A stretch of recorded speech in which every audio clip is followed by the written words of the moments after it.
So today, we're going to break down one of the absolute strangest pieces of content you can find anywhere online. Seriously, it's a story that just completely defies logic, narrative, and, well, sanity. Get ready for the case of the zombie granny. Oh my God, they've come to get me. And that's where this whole thing kicks off, in a state of total panic. It's a line just dropped right into the middle of pure chaos. And honestly, it sets the tone perfectly for the wild ride we're about to go on. So, who are they? And who are they coming for? Let's dive in. So our story is built around this team-up that's so bizarre it sounds like the setup to a really bad joke. We've got a zombie, a kitten, and a house. And that house is about to become the stage for some serious drama. All right, let's meet the players. On one side, we have a green zombie granny who's rocking a white dress and, is on the run from the cops.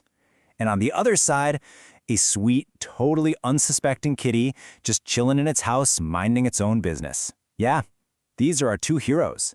You can already tell this is going to be weird. And boom, here's where it all starts. The zombie, desperate for a place to hide, spots the kitten's house and thinks, "Yup, that's the one." She walks right up and demands to be let in. So it's basically a home invasion, but I guess a cute one? The zombie's thought process here is just something else. I mean, the logic is wild. She sees a kitten, and her first thought is, perfect, I can hide next to the sweet kitty. No fear, no second thoughts, just this immediate, powerful faith in this tiny animal. Okay, so the zombie is now hiding inside, and of course the police show up. But this isn't just any escape. What we're about to witness might just be the most flawed police investigation in the history of everything. So what exactly is a police search in this world? Well, apparently, it's a very formal procedure where officers show up at a house, ask a kitten for help with a felony case, and then just leave. It's not just bad police work. It's like a whole new art form of bad police work. And get this, here's their master plan. Step 1, announce you're there really loudly so the fugitive has plenty of warning. Step 2, and this is the important one, show a photo of your suspect to the only witness, who is a cat. Step 3, kind of glance around for a second. And step 4, just give up. Case closed. And this is the moment. The absolute peak of absurdity. You have a police officer holding up a picture of the zombie, looking at the kitten and asking, "Have you seen her little one?" The entire investigation rests on the testimony of an animal that literally cannot talk. It's a bold strategy, you gotta give him that. But here's the thing, it works. The kitten, our clever little one, actually manages to trick the police. How? We don't know. Maybe it was a well-timed meow, or maybe it just sat there being a cat.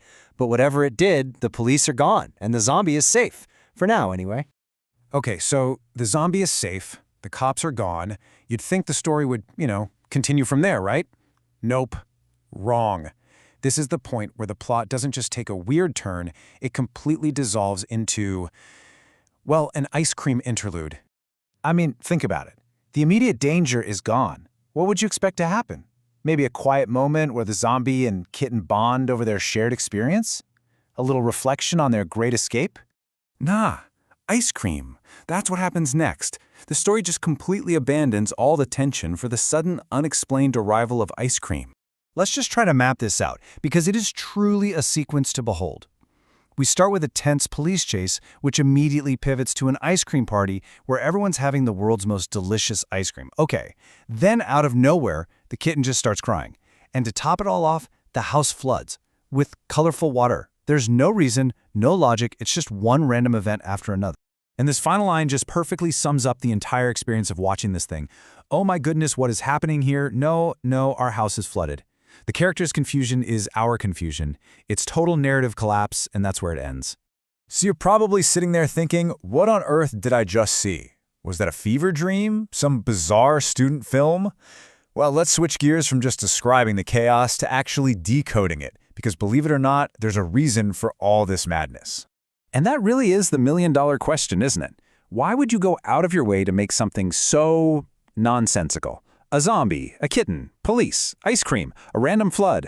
What could possibly be the point of a story that seems to hate making sense? And here it is, the big reveal. This story wasn't really made for you or me. It wasn't written for a human being at all. It was engineered from the ground up for an algorithm. See, there's a recipe to this. You start with high-drama keywords that people search for, like zombie and police. Then you add simple, bright visuals that are super stimulating, like bright colors and ice cream. You make sure the scenes change really fast with no logic to keep short attention spans from drifting. And you pack it with big, simple emotions: crying, laughing, panic. The whole thing isn't built to tell a story. It's built to maximize engagement and keep you watching. Let's connect the dots here, because it's actually pretty clear when you look at it this way. The zombie and police aren't characters, they're search terms. The crying and the screaming, oh my god, those are designed to create spikes in emotional engagement that the algorithm can track. The ice cream and the colors, they're just simple, eye-catching visuals to keep a kid's eyes on the screen. And all those jarring, random cuts, that's how you keep hitting the reset button on a short attention span. So why does any of this matter? Well, let's zoom out a little bit and look at the bigger picture here. Because this one bizarre video is actually a perfect little window into a huge trend that's shaping the content we all see. What we've just looked at is a perfect snapshot of this strange new world of entertainment, especially for kids. It's a world where narratives aren't being built from creativity or imagination anymore. They're being assembled piece by piece from a list of algorithm-approved keywords. It's basically storytelling by SEO. And that really brings us to the final lingering thought here. It's a fascinating and, honestly, a kind of unsettling question. When a story is made for an algorithm first and a human second, who is the real audience? Is it the child watching the screen, or is it the machine that decides what they get to see in the first place?